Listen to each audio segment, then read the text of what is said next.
Graça e paz, amados. Hoje no vídeo teremos um debate com o tema se a igreja passará pela grande tribulação. Quem está debatendo é o reverendo Weber Cocarelli, apresentador do programa Vejam Só, e o pastor Juliano Fraga. Esse debate é mediado pelo pastor César Cavalcante.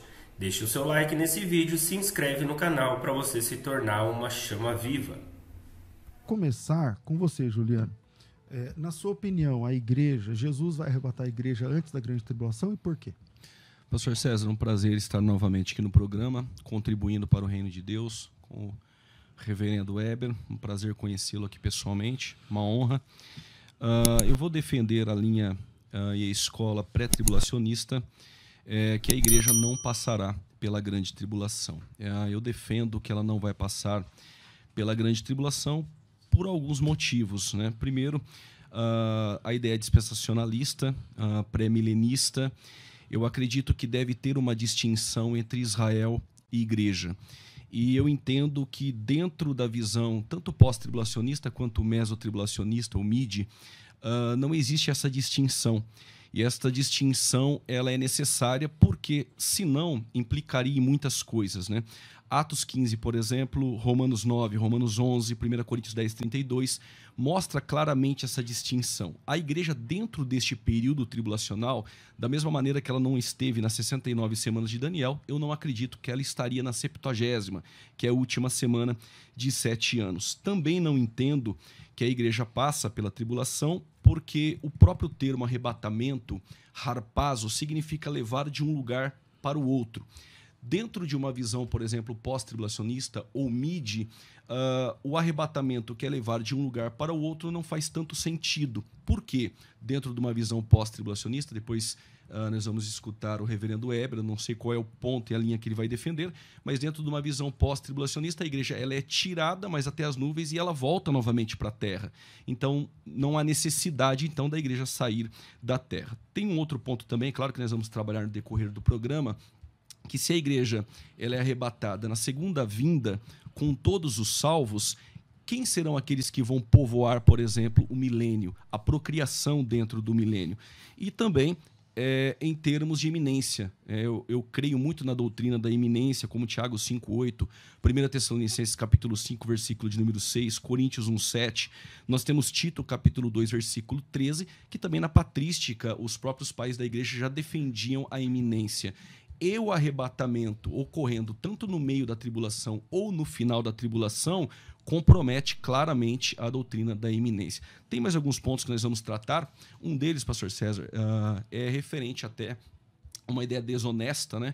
Que se dá que o pré-tribulacionismo é uma ideia nova de 1830 com John Nelson Darby, e eu trouxe aqui, não sei se eu vou conseguir fazer isso no decorrer do programa, vários pontos que indicam um pré-tribulacionismo partindo já do século IV, do século VII. Então não é uma visão tão nova assim como alguns sugerem de John Nelson Darby do ano de 1830, quando ele teve essa ideia em 1826. Por isso, em alguns pontos no decorrer do programa, eu acredito que a igreja não passará pela tribulação. O homem trouxe munição aí, hein, pelo jeito. Vamos lá. Reverendo Weber, você acredita que a igreja passará pela grande tribulação? Quais são as razões? Então, irmãos, a questão da escatologia é um dos assuntos mais debatidos no Vejam Só, porque ele é muito polêmico, né? Não existe concordância em nada, a não ser que Jesus vai voltar. Se bem que agora, aqui no Brasil, já tem gente dizendo que não, né? Que também nem vai voltar, exatamente. Pois é. Então, enfim, eu creio, sim, que a igreja enfrentará o anticristo, e essa é a principal razão para eu ter assim severas reservas ao sistema dispensacionalista, do qual já fui professor. A minha formação bíblica é na palavra da vida. Então, dispensacionalista então, pré-tribulacionista. duro, até os ossos da alma. Mas aí eu fui trabalhar com o Dr. Shedd lá na Edições Vida Nova e comecei a estudar a escatologia. Ele escreveu um livro, né, sobre isso, a escatologia do Novo Testamento. E ele alerta para o perigo que o dispensacionalismo representa de não preparar os crentes para o engano que o anticristo vai perpetrar na Terra. Eu sou pré-milenista. Uma vez alguém lá no Vejam Só me rotulou de pré-milenista histórico. Esses rótulos são complicados. Eu sou pré-milenista, mas não pré-tribulacionista. Eu creio que a tribulação, como os próprios dispensacionalistas dividem, ela tem 2 períodos. E no primeiro período há uma severa perseguição aos seguidores do Cordeiro, que eu creio que são os crentes, tanto judeus quanto não judeus. Mas, a partir de um determinado momento, Deus começa a derramar sua ira sobre o mundo, de forma nunca vista antes na história, como o Senhor Jesus declara no sermão profético de Mateus 24. Deste período, eu creio que a igreja será poupada, porque nós não somos filhos da ira, como diz o apóstolo Paulo. Nós somos filhos de Deus. Então, seremos guardados desse momento por meio de um arrebatamento no meio da tribulação. Entre o período quando se encerra a perseguição aos seguidores do Cordeiro e começam as pragas, o derramamento das 7 taças, lá no livro de Apocalipse. Bom, eu tenho várias razões, inclusive, para responder para o professor Juliano com muita humildade, porque ele escreveu um compêndio, né? Não é verdade? Você aqui, ó, Escatologia Bíblica, as doutrinas das últimas coisas, uma visão apologética, histórica e manual, né? Eu nunca escrevi nada. Então, estou aqui. Ninguém me falou que era ele que vinha, não, verdade, né? Pois é. Então, muito humildemente, eu quero defender a ideia de que essa garantia toda... Eu quero ser arrebatado antes da tribulação. Não tenho a menor vocação para mártir. Certo. O pastor César, e com certeza o professor Juliano também conhece, A Era dos Mártires, né? Sim. Uma obra fantástica do Justo Gonzalez. Eu, quando leio aquilo lá, eu penso, não, Senhor, tem misericórdia. Não é meu chamado. Não, eu não tenho nenhuma vocação para sofrer. Mas eu olho para o Novo Testamento e vejo que Jesus só nos preparou para isso. Juliano, quando você defende que a igreja vai ser arrebatada antes da grande tribulação, como que você lida com o texto de Mateus 24?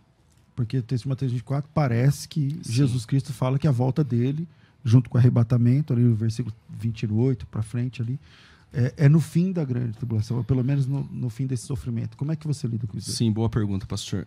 Mateus 24, eu entendo que os discípulos eles fazem 3 perguntas, segue de uma tripartida. E no versículo de número 3, 1, 2 e 3, eu entendo Jesus falando até o ano 70 depois de Cristo, que não ficaria pedra sobre pedra. No versículo 4, 5 e 6, eu consigo encaixar Mateus 24 dentro de Apocalipse 6, os 4 selos. Eu explico por quê. Eu acredito que Mateus 24, do versículo 4 a seguir, ele já começa tratando da tribulação. E aqui eu não consigo encontrar a igreja e eu vou partir de alguns pontos do porquê. Do versículo aqui de número 4, diz assim, ó. E Jesus respondendo disse-lhes, cautelai-vos que ninguém vos engane. Versículo 5, porque muitos virão em meu nome dizendo que eu sou um Cristo e enganaria muitos. Aqui eu entendo já o surgimento do cavalo branco, do Apocalipse 6, o início da tribulação. Ele vem branco porque ele é passista, traz uma falsa paz, estabelece um poder econômico, político e religioso. E aqui ele engana Israel com esse tratado de paz. Eles reconstroem o templo, segundo Tessalonicenses 2, colocam ele assentado e passam a dizer que ele é o Messias. No versículo de número 6, e ouvireis guerras e rumores de guerras, cavalo vermelho. Versículo 7, porque levantará nação contra nação, reino contra reino, haverá fome e peste, cavalo preto.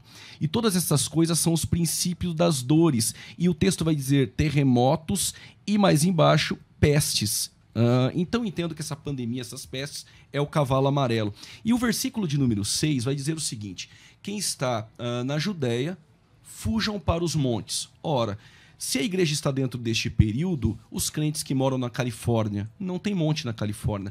O que eles deveriam fazer? Subir para que monte dentro deste período tribulacional? Outro ponto interessante, que essa fuga não ocorra no sábado. O sábado não é um mandamento para a igreja, porque este texto estaria inferido à igreja a ideia do sábado, se é um mandamento exclusivamente, como diz Deuteronômio, ao povo que Deus tirou da terra do Egito. Este povo não é a igreja, este povo é claramente Israel. Agora, o versículo de número 31, que eu entendo que o pós-tribulacionismo usa como arrebatamento, no versículo 31, nós precisamos partir de um termo linguístico. Por exemplo, versículo 31, onde diz o pós-tribulacionismo, que é o arrebatamento, eu não entendo. Aqui eu entendo a segunda vinda de Cristo. Diz assim, versículo 30. Então aparecerá no céu o sinal do Filho do Homem, e todas as tribos da terra se lamentarão e verão o Filho do Homem vindo sobre as nuvens. O termo tribos, verão e nuvens se encaixa com Apocalipse 1:7. Segunda vinda, todo olho verá, diferente da maneira que eu acredito no arrebatamento, um arrebatamento secreto. E ele enviará os seus anjos com riso, clamor de trombeta. Agora é interessante, os quais ajuntarão os seus escolhidos. Os escolhidos aqui, eu entendo que é Israel. E o ajuntarão, no grego, a palavra é epissonago. Esse termo grego significa o seguinte: reunir com quem já está reunido. Reúne os escolhidos, que é Israel, com Cristo e com aqueles que já estão reunidos com ele, que eu acredito claramente então, o segundo arrebatamento, o arrebatamento de Israel. Aqui não é arrebatamento, aqui é a segunda vinda. Os escolhidos são Israel, eles são reunidos na terra, até porque a segunda vinda, Cristo veio na terra. Zacarias 14, Apocalipse 19:11. Ele reúne Israel, porque Israel vai estar encurralado no vale de Meguido devido à perseguição do anticristo contra Israel. Ele reúne Israel com aqueles que com Cristo já estão reunidos. Essa é a ideia do termo epissunago. Sendo assim, então eu entendo que a segunda vinda, Cristo vem com a igreja. E até temos aqui um texto muito interessante, que é Apocalipse capítulo 17, versículo de número 15. Depois eu gostaria até de deixar essa pergunta para o reverendo Eber, de como ele enxerga o texto de Apocalipse 17, versículo de número 15. Estes combaterão contra o Cordeiro, e o Cordeiro os vencerá, porque é o Senhor dos senhores e o Rei dos reis. Vencerão os que com ele chamados, eleitos e fiéis. Talvez até o mid-tribulacionismo entende que aqui deve ser a igreja já com ele. Eu entendo que a igreja está aqui com ele. E no capítulo 19, do versículo de número 1, quando diz a grande multidão, versículo 5, seus servos e a sua esposa que já se aprontou, no versículo 7, é a igreja que está com ele nos céus. Então não condiz com o arrebatamento na segunda vinda, porque dentro de um pensamento pós-tribulacionista, a igreja está subindo. Mas o termo aqui diz que a igreja já está com ele. Então, parece haver uma discrepância. O Tim LaHaye, ele vai dizer até que é a fuga do elevador, que ela sobe até as nuvens já para descer. Então, eu não consigo entender esse ponto do porquê ela sobe já para descer com Cristo, se ela já está com ele no céu. Reverendo Eber, como que o senhor entende a tribulação e os salvos dentro dela? Pelo que eu entendi, o Juliano está dizendo que quando a Bíblia fala que os santos estão ali, ele entende ali como sendo Israel, né? Puramente Israel. Dá para entender que ali, ao invés de Israel, é a igreja? Claro. O Novo Testamento é muito, muito explícito em relação ao povo de Deus. Ele chama de povo de Deus. Povo de Deus pode ser qualquer um. Aliás, o Apocalipse fala, gente de toda tribo, povo, raça, língua e nação. Né? Uma das grandes fraquezas que eu vejo no sistema dispensacionalista é essa ênfase exagerada em Israel, que se manifesta até politicamente, como a gente tem visto todo domingo lá em Brasília. Coisa que não tem nada a ver. Né? Infelizmente, nós estamos sendo governados por um ímpio, assumido e mentiroso. Né? Diz que a verdade está acima de tudo, mas ele fala uma coisa no domingo e na segunda-feira faz outra. Para os amigos que ele condenou no domingo, que são os políticos do Centrão. Então, a gente vai colocar as coisas de Deus nesse balaio? Não. O Novo Testamento diz, de forma muito clara, que Deus desfez a parede de separação entre judeus e não-judeus. Está escrito isso de forma claríssima em Gálatas, em Efésios, nas epístolas paulinas, na carta aos Hebreus. Né? E esse argumento de que o Mateus 24 é para Israel, então o Sermão do Monte também é. Porque os ouvintes de Jesus em Mateus 24, que eram os apóstolos, eram judeus, todos eles, também são judeus os ouvintes do Sermão do Monte. Ou seja, o texto bíblico do Novo Testamento para a igreja são só as cartas, tirando Hebreus? Não. Os evangelhos são para a igreja. Os evangelhos são os criadores da igreja. O povo de Deus, né? Outra coisa que o irmão professor Juliano citou, ele fala da patrística. Mas os pais da igreja eram todos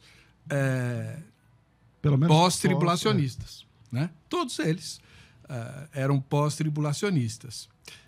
pré-milenistas, mas pós-tribulacionistas. Eles estavam preparados para enfrentar o anticristo e não ser enganados. O grande problema, qual que é, no cenário que Jesus traça, tanto nos evangelhos quanto por meio dos apóstolos nas epístolas? A expectativa da sua vinda, a segunda vinda de Cristo, é o grande momento. É isso que deve nortear o crente. O apóstolo Pedro escreve dizendo que nós somos peregrinos e forasteiros, a nossa pátria está nos céus e devemos viver ansiando por esse momento. Quando é que esse momento se dará? Na segunda vinda de Cristo. Né? Mas o que é que a igreja faz? A igreja esquece a segunda vinda, esquece a tribulação, não se prepara para não cair na lábia do anticristo, que ele vai ser o sujeito mais eficiente no engano, segundo o Senhor Jesus e o apóstolo Paulo em 2 Tessalonicenses capítulo 2, e fica só pensando no arrebatamento da igreja. E quando eu era criança, tinha aquele disco A Sétima Trombeta. Opa! Que todos vocês ouviram. Claro. Disco de terror. Da Noruega, né? Parece a última trombeta lá. Para criança, né? Era um disco de terror. Eu, quantas vezes, fui de madrugada ver se meus pais estavam no quarto, porque com medo de que Jesus tivesse levado. Levado os pais e eu tinha ficado. Mas você acha que você está chamando sempre de dispensacionalismo, né?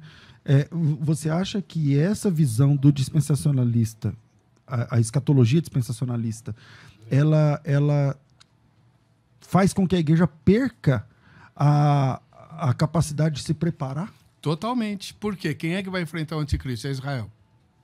São os judeus. De novo, né? Não basta que eles passaram no nazismo, né? O sangue de Jesus que eles invocaram lá no Calvário, que caiu sobre eles no Holocausto, agora vai ser requerido outra vez. E nós, crentes, folgados do jeito que nós somos, meu pai falava crente marca barbante, vamos ter o privilégio que os nossos irmãos do primeiro, segundo e terceiro séculos não tiveram, como o Russo Gonzalez conta no A Era dos Mártires. Por que Deus nos pouparia do sofrimento se ele não poupou os melhores crentes que já existiram depois que o Senhor Jesus nasceu, que foram os dos primeiros séculos? Eu não entendo isso. 2 Tessalonicenses capítulo 2, que o professor Juliano mencionou, é extremamente claro, explícito. Nossa reunião com Cristo não se dará, Paulo usa essa frase, não se dará antes da manifestação do anticristo. Ou seja, nós vamos conhecer o anticristo, sim. E ele vai enganar o mundo, sim. Se for nos nossos dias, pastor César, professor Juliano, se for agora, vai ser o cara que vai resolver o problema da Covid. Da noite pro dia. Ele vai resolver o problema da saúde no mundo e da economia. Fome e tal. Tudo, ele resolve, porque ele vai ter o poder do diabo na mão. Como nunca ninguém teve, né? Aí, o que as nações vão fazer? Se for nos nossos dias, não estou dizendo que é, né? Uhum. As nações vão adorar esse cara. Lógico, o sujeito que resolveu o maior problema da história da humanidade, porque o que nós estamos vivendo hoje nunca aconteceu. A gripe espanhola foi terrível, mas não alcançou o mundo todo. O mundo todo, né? Ouvinte aí falando, tem áudio de ouvinte no WhatsApp, vamos ouvir? O tema hoje é pré ou pós-tribulacionismo. Vamos lá.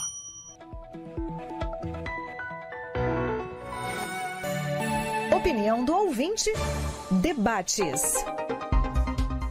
Paz do Senhor, pastor César, aqui é o irmão Renato de São Mateus. Então, tá dando um nó na minha mente aqui, rapaz, mas eu tô bem assim, eu nunca defini o que eu sou, pós ou pré, mas eu tô bem pendente a ser do lado do reverendo aí, viu? O argumento é muito bom. Opinião do ouvinte, debates. Paz do Senhor, aqui quem fala é Gerson, de Campinas, e eu desejo fazer uma pergunta ao pastor Juliano, que se de fato Jesus irá arrebatar sua igreja antes da grande tribulação, como é que fica o cumprimento das palavras de Jesus sobre a Santa Ceia? Pois na visão que o irmão defende, só os arrebatados, na primeira leva, eles irão ter o privilégio de participar da ceia do Cordeiro, enquanto os outros passam na grande tribulação. como é que fica essa passagem? Vamos lá. Você entendeu, Heber, a pergunta? Claro, mas não é para mim, graças a Deus. Se eu arrebato, porque a visão pré, pelo que eu entendo, ela era... Eu fui pré-tribulacionista há muitos anos atrás. Então, a visão é a seguinte. Vamos dizer que o arrebatamento acontece agora.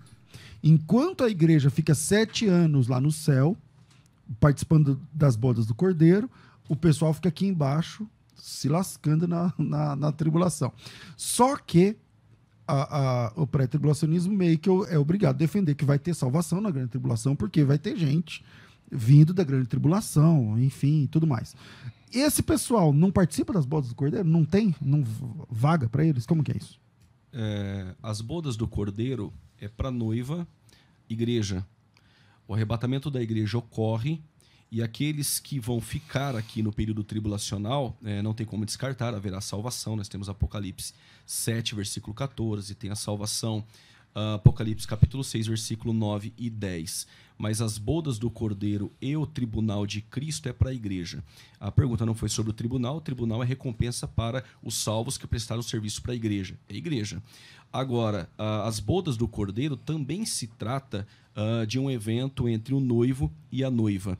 E é interessante que dentro deste pensamento de Jesus, no capítulo 9 de Mateus, capítulo de número 22, quando trata de casamento, é um casamento nos moldes judaicos. Este casamento, o noivo preparava um lugar na casa do pai, esse lugar é chamado, se escreve Shadar, mas em hebraico Hadar.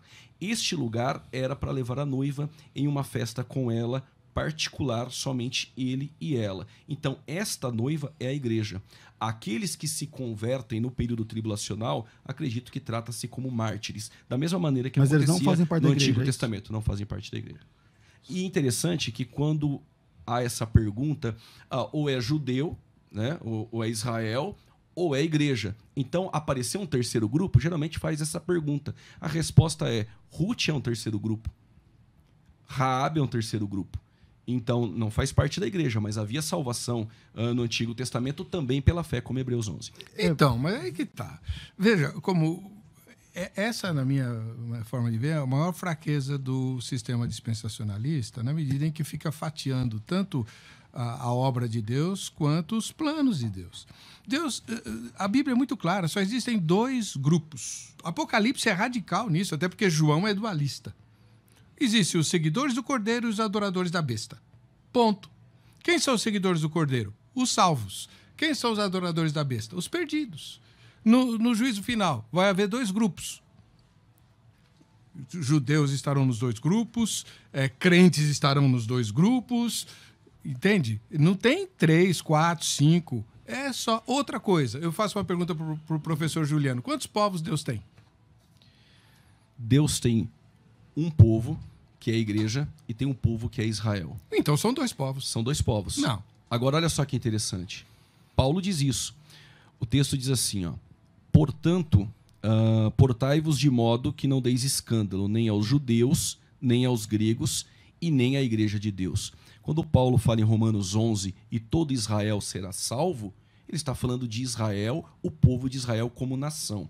A ideia do dispensacionalismo, ela encaixa com o pré-milenismo.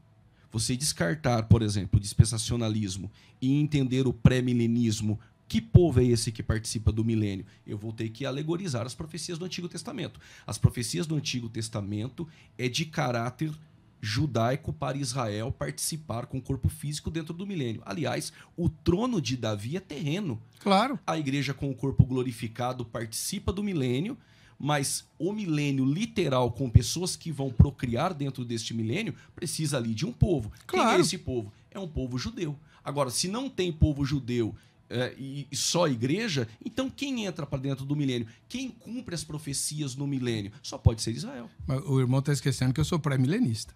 Só não sou dispensacionalista. Então, mas o pré-milenista como defende o milênio? Um período de 1000 anos. Igualzinho você. Jesus volta com os salvos, que ele arrebatou no meio da tribulação, segundo a minha visão. E quando vai ser essa ressurreição dos mortos dentro do pensamento midi-tribulacionista? Qual ressurreição?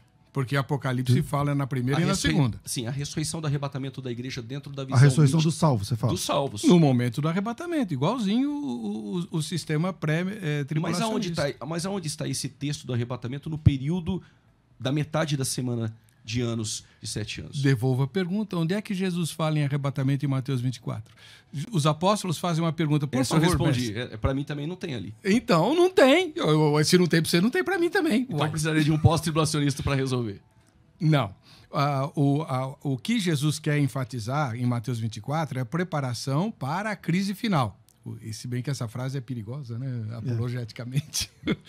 Mas, enfim, haverá uma crise final, que é a grande tribulação, e Jesus quer nos preparar para ela. Portanto, nós não seremos tirados, pelo menos do seu início, não. Seremos poupados da ira que Deus derramará na segunda... Por quê? Porque Deus vai desafiar o poder do anticristo. O mundo vai adorar o anticristo, só os doidos que são seguidores do Cordeiro, sem nenhuma razão racional, só espiritual, vão ficar contra o anticristo. Pensa nisso. O cara seria ficar contra o cara que resolveu a Covid, resolveu por exemplo. Resolveu tudo. Desemprego, violência, racismo, tudo. Ele resolve tudo. Aí um bando de malucos diz, não, esse cara é do diabo. Uai, se eu fosse ímpio, eu falava, gozado. Né? Enquanto o mundo estava na maior desgraça, vocês não falavam do diabo. Aí aparece alguém que põe ordem na casa, vocês chamam ele de capeta. Né? Vocês são tudo doidos. Eu acho que os crentes vão ser perseguidos, pelo menos aqui no Brasil, pastores, por serem acusados de loucos, de radicais. O radicalismo islâmico veio como preparação para que o mundo odeie radicais. Pode falar. Quem é que defende o radical hoje que não seja um radical? Né? Por quê? Por causa do radicalismo islâmico, que vacinou todo mundo contra o radicalismo. Agora, você vai ser fiel a Jesus. Apocalipse diz isso. Quem não for fiel até a morte não vai herdar o reino dos céus. E o desafio é enfrentar o anticristo nesse aspecto. Por isso, Renato, você falou, não sabe o que é? Seja crente em Jesus. Exatamente. Basta isso. Deixa eu ler aqui mais algumas opiniões. O Miguel Cascardi, ele diz o seguinte: Pastor César, bom dia. Na Bíblia há muitos textos que falam sobre pós e mid-tribulacionismo. Será que Deus não deixou isso encoberto para que nós fiquemos alertas para a sua volta? A Elisângela Reis, paz, a igreja não passará pela grande tribulação, o noivo busca a noiva antes. E enquanto o pós-tribulacionista espera o anticristo, nós, os pré-tribulacionistas, esperamos Cristo. Esta é a diferença. A Ednilza Marques, a tribulação vai ser só para os judeus que não aceitarem Jesus. Também creio que vamos ser tirados. Até o capítulo 4 do Apocalipse, a igreja ainda estará na terra. O Oswaldo Macedo, o debate é fantástico. O reverendo Heber, que sempre apresenta debatendo, ainda mais com o pastor Juliano, e parabéns aí à Rádio Musical. O Miguel, há muitos textos na Bíblia que falam sobre pré e pós, acho que isso já foi, né? Wesley, paz, os deixados para trás, como vai ser a vida deles? Eu quero falar sobre o cotidiano. O Antônio do Butantã, Oba, o Cocarelli está no debate. Aí é treta teológica, seja bem-vindo. O Tiago, graça e paz, pastores. Se a igreja não vai passar pela grande tribulação, como fica a questão das trombetas? São 7 anos de grande tribulação, 7 trombetas. Paulo fala que a igreja será arrebatada ante o tocar da última trombeta. Como o pastor Juliano explica essa questão? Quando vamos ficar com essa aqui. Se o arrebatamento da igreja está condicionado lá em, acho que isso é Coríntios 15, né? Coríntios 15. Primeiro, eu não sei o versículo, mas Coríntios 15, 50 e alguma coisa, ante ao toque da última trombeta. Se a ressurreição dos mortos acontecerá, e o arrebatamento, acontecerá na última trombeta, como é que trombeta é essa, Juliano? Precisa entender que 1 Coríntios 15, versículo 52, acredito ser isso, o artigo definido diz ante a última trombeta de Deus. As trombetas que seguem os selos dentro do Apocalipse são trombetas de juízos, não são trombetas de Deus, são trombetas de anjos. Agora, essa 7ª trombeta seria essa de Deus e as outras 6 de quem seria? Devolva a gentileza, ele deveria responder. Se só a última é de Deus, as outras 6 é de quem?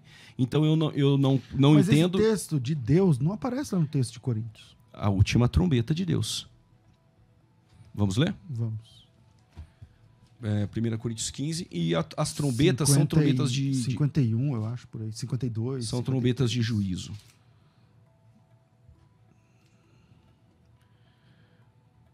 Lê o texto, vamos isso lá. mesmo. Lê o texto. No momento, no abrir e fechar de olhos, ante a última trombeta, porque a trombeta soará e os mortos ressuscitarão. Então, esse negócio de Deus que você colocou não aparece. É que em Tessalonicenses, essa trombeta é a trombeta do arrebatamento, de 1 Coríntios, onde o corpo será transformado.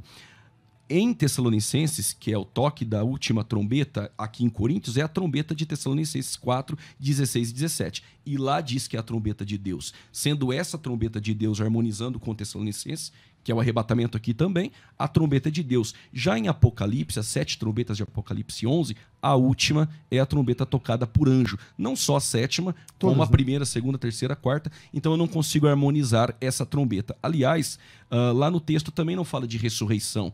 Quando ocorre o toque da última trombeta, da 7ª, em Apocalipse, ali você não tem esse evento de ressurreição, de transformação de corpos. O texto é interessante, até porque parece uma alegria, né, ocorrendo no céu. E por isso muitos ali confundem com a trombeta do arrebatamento. Eu não harmonizo. O Thiago te ajudou, Heber, com esse negócio da trombeta aí? Claro, muito claro. Imaginei. A trombeta de 1 Coríntios é a trombeta da ressurreição dos mortos, a ressurreição para o juízo final. Todos compareceremos diante do juízo final, salvos e perdidos. Todos. Os salvos não serão julgados. Por quê? Porque não haverá nenhuma acusação contra eles. Eles foram... Todos os seus pecados foram perdoados e eles são justificados. Mas vamos comparecer todos. Agora, já em 1 Tessalonicenses capítulo 4, concordo com o irmão, é lá só os salvos. É a primeira ressurreição. Que Apocalipse vai dizer bem-aventurado, né? Aquele que tem parte na primeira ressurreição, porque suas obras os acompanham. 20 versículos 5, 6. Que é o calcanhar de Aquiles dos amilenistas, é esse versículo aí, não tem como, né? Por conta dos 1000 anos que aparece lá. Dos 1000 anos, das duas ressurreições, eles dividem. A primeira ressurreição é a conversão, a segunda ressurreição é a física. A palavra é a mesma. Quer dizer, que regra de homilética, de hermenêutica e de exegese, eles estão usando ali. É porque é o seguinte, como Agostinho espiritualizou, né? Então. Parte dele é o amilenismo, é que eles são obrigados a espiritualizar o capítulo todo. Porque aí que está. Esse é o problema. E por isso que eu não sou amilenista, por causa desse... Tudo que se encaixa muito perfeitamente, eu ponho meu pé para trás. Porque quando eu vejo a Bíblia, as coisas são meio misteriosas, todas elas. E em escatologia tem mistério que não acaba mais. Eu queria que o irmão respondesse um deles. Como que você pode ser pré-tribulacionista com o texto de 2 Tessalonicenses 2 clamando pelo advento do anticristo, antes da nossa reunião com Cristo, para responder a irmãzinha que está esperando Jesus? Não estamos esperando o anticristo. Né? Mas ele vai vir, não adianta querer impedir, porque ele vai aparecer. Não só, né, respondendo a irmãzinha, mas todo debate, 2 Tessalonicenses 2 aparece. Vem, não tem jeito, para o pré. Como é que o pré resolve essa questão? Pastor, o pré resolve dessa forma. Eu só queria deixar alguns textos aqui, como 1 Tessalonicenses 1,10, que a igreja não passa pela tribulação, ela não estará na ira futura, ira vindoura, né? E 1 Tessalonicenses 5,9. Depois eu gostaria de, se o senhor permitir, até o final do programa, Apocalipse 3,10. Eu vi um debatedor usando a palavra dizendo que aquilo é um tiro no pé do pré-tribulacionismo, porque o pré-tribulacionismo sempre usou Apocalipse 3,10. E alguns dizem que Apocalipse 3,10 está em favor. Você pode entrar nessa questão do não sei o que lá, mas você não vai escapar da pergunta dele depois. Essa a gente dá uma volta. Você pode até responder agora esse negócio do mas depois eu vou ficar no seu pé. 2 Tessalonicenses 2, o versículo de número 3, é interessante que vai dizer que também surge uma apostasia. Eu tenho dificuldades ali, apesar de entender que a palavra ali, apostasia, ela tem um sentido para nós pejorativo de abandono da fé. Isso é muito claro. Mas ela também, no grego, pode indicar saída. Ela também pode indicar saída. Só que quando nós procuramos fazer uma construção gramatical, desfavorece. Trocando a palavra apostasia pela palavra saída, fica um pouco estranho no texto. Então eu tenho que recorrer ao versículo 7. Aquele que o detém. Porque o texto vai ser muito claro que o anticristo se manifesta até que aquele que o detém seja tirado. O pronome detém, ele pode ser alguém, mas ele também pode ser alguma coisa, algo. Fica vago. Alguém. Só que aí eu trabalho com termos aí lógicos e aí não bíblico, né? Vamos dizer assim. Porque eu detenho, alguns disseram que era o Estado, outros o imperador, mas eu acredito que o único que pode deter uma manifestação do anticristo só pode ser o Espírito Santo, ou só pode ser Deus. Não existe como você anular, e a palavra ali deter é isso, é anular, e dentro de variantes gregas pode significar até amarrar, ou seja... Então, mas a pergunta do reverendo, ele diz o seguinte, como é que você faz... Porque o texto de Tessalonicenses 2, lá no comecinho, está dizendo o seguinte, irmãos, não se enganem achando que a vinda de Cristo já aconteceu. Esse é o primeiro. Depois ele diz assim, não se deixem levar por doutrinas erradas, sim, como se viesse de nós, que o dia de Cristo já teve. Porque isso não vai acontecer. A volta de Cristo e a nossa reunião com ele não vai acontecer sem que antes apareça o homem do pecado, o filho da perdição e tudo mais. Aí você jogando lá para o versículo 7, sobre quem o detém. Ok. Eu acho que é válida essa discussão. Porque diz assim, mas a reunião com Cristo só acontece depois da manifestação do anticristo. Então você acredita que a igreja vai ver a manifestação do anticristo? Não, porque o versículo 7 diz assim, porque já o mistério da injustiça opera. O espírito do anticristo ele já vem desde o século I. João combateu isso e disse, o espírito do anticristo. Somente há um que agora o resiste, até que do meio seja tirado. E então, aí nós não podemos anular a gramática, o CAI, né? Progressiva narrativa, que diz, e então será revelado o iníquo. O iníquo só é revelado depois que aquele que o detém será tirado. Reverendo. Agora, pastor, a ideia de aquele que o detém seja tirado, eu não entendo o Espírito Santo sair da terra, porque eu cometeria aqui um erro teológico gravíssimo. O Espírito Santo é onipresente. A atuação do Espírito Santo é o que detém, por intermédio da igreja. Reverendo, você entendeu o que ele falou? Entendi, mas eu não concordo, não. Né? Porque isso não resolve o problema. A nossa reunião com Jesus vai se dar depois que o anticristo for conhecido. Apocalipse 13, que é um texto caríssimo para os dispensacionalistas e eu concordo com a interpretação deles total ali, né?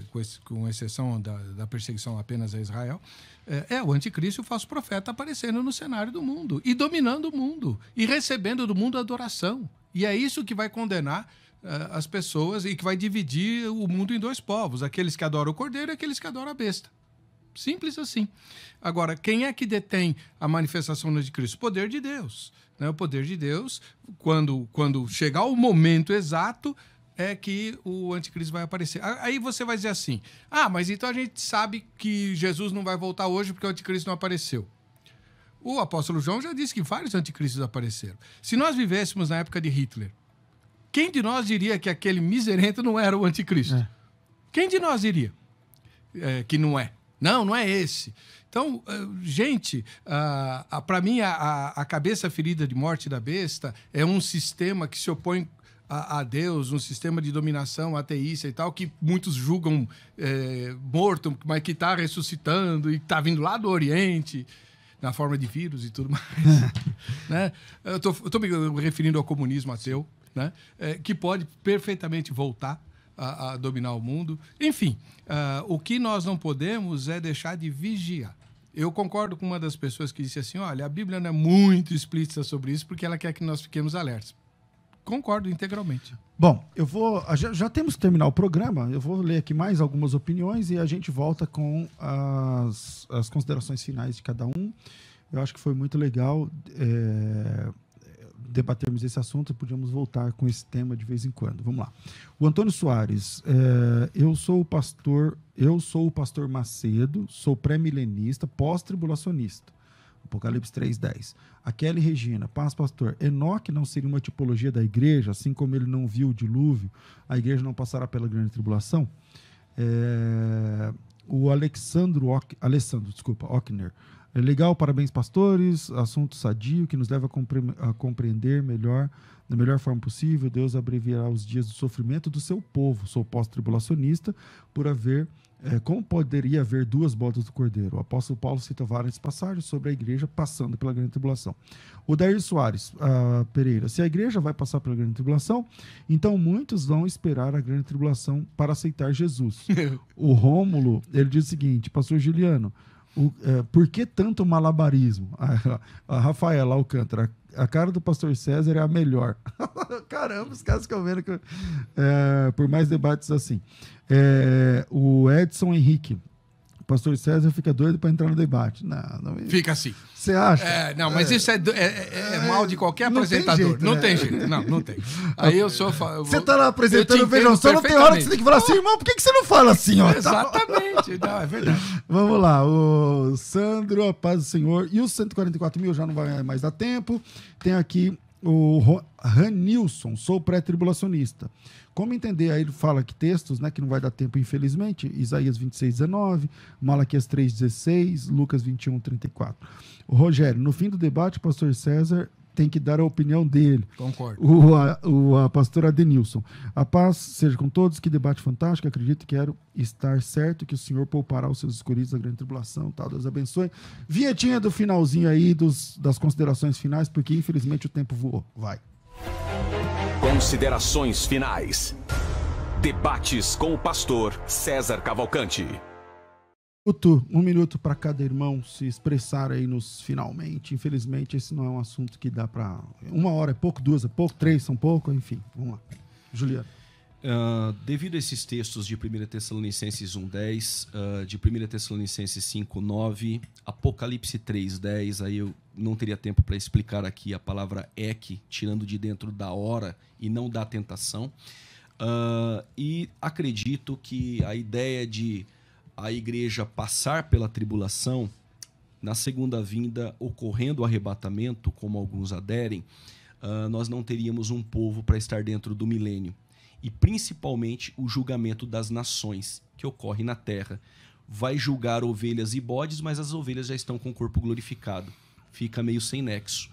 Mas eu continuo acreditando que a igreja não passa pela tribulação, acredito na iminência, acredito que o período tribulacional nós não podemos comparar com períodos de tribulação durante a história da igreja, porque no século XX foi maior do que no tempo da igreja perseguida, e sendo assim, o período tribulacional será um período sem igual, será algo completamente diferente. Então, a ideia de que a igreja passou, nós temos que passar também, não funciona no período tribulacional. E não podemos esquecer que a tribulação ela tem um propósito: preparar Israel para encontrar com Deus e punir as nações. Este propósito não está para a igreja, que a igreja é a noiva.